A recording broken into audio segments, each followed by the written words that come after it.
Usually when I'm at the coast I tan, and I don't know if you can notice, but my tan ends up being really weird.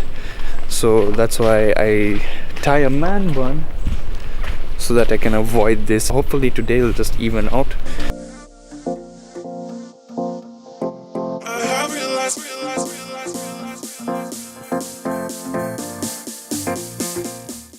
We made it to Shimoni, and that was probably one of the most scenic drives that I've ever been on. The drive from Niani to Shimoni is 1 hour 20 minutes. The reason why it's so long is because of the really bumpy road off.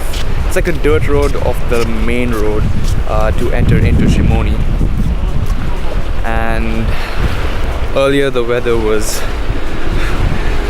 rainy, but now it's like really nice and clear. So you're probably wondering where the glasses went. If you've watched my Zanzibar vlog, you know that I went snorkeling with my glasses on, and it ended up being the biggest disaster. So now I know better, and contact lenses. So we're getting onto a boat that will take us to Wasini. There's a marine park there, it's called Tini Marine Park, and we're going to snorkel over there. They say that you usually see dolphins here, but I'm not quite sure if we'll be able to see them today. Hopefully we will, hopefully, but I'm not yet.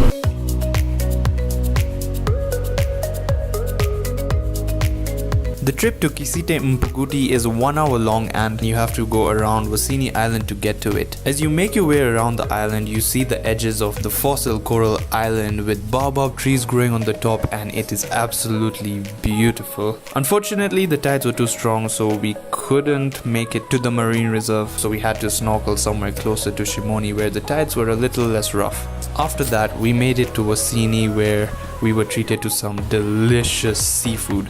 Lobsters, crab, octopus, prawns, fish, and then rice with chapatis. Ugh, I was so full after that meal. The place is set up in a way that the table you sit on faces the sea, and the view of the sea is just incredible. I picked my GoPro to record the whole snorkel trip, but I left the SD card. Yeah, fails. Anyway, now we're going to head into a village on the island, and then we're going to get back onto the boat and go back to Shimoni. Pretty fun.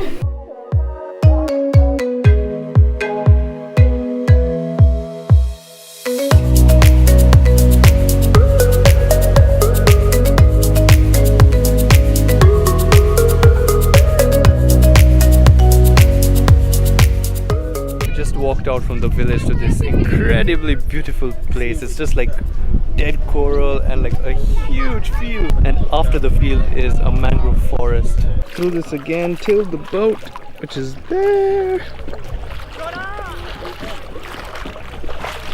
This is actually quite fun.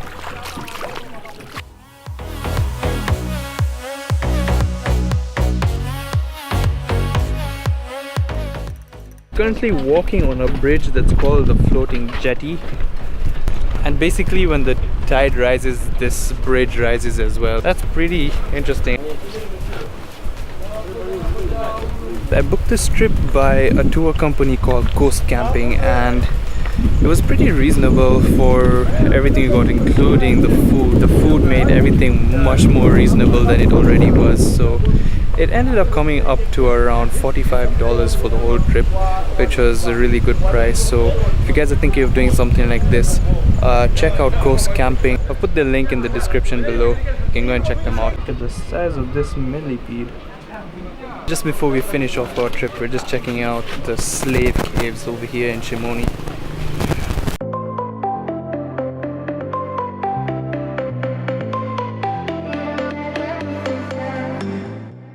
Shimoni means place of the caves in Swahili, and during the slave trade, the caves were used as a waiting pen for the captured slaves before being shipped off to Arabia. There were metal shackles, dark pits, and we even saw bats. Truly a sad history here.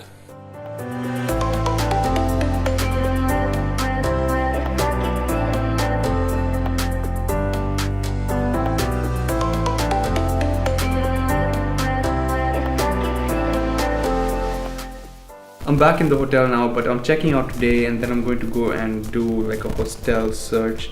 I'm thinking of bringing back fan of the day because I really appreciate you guys. You guys are like the best. Thank you so much for all your support. So today's fan of the day goes to David Mugi. Thank you so much, and I'll see you guys in the next video.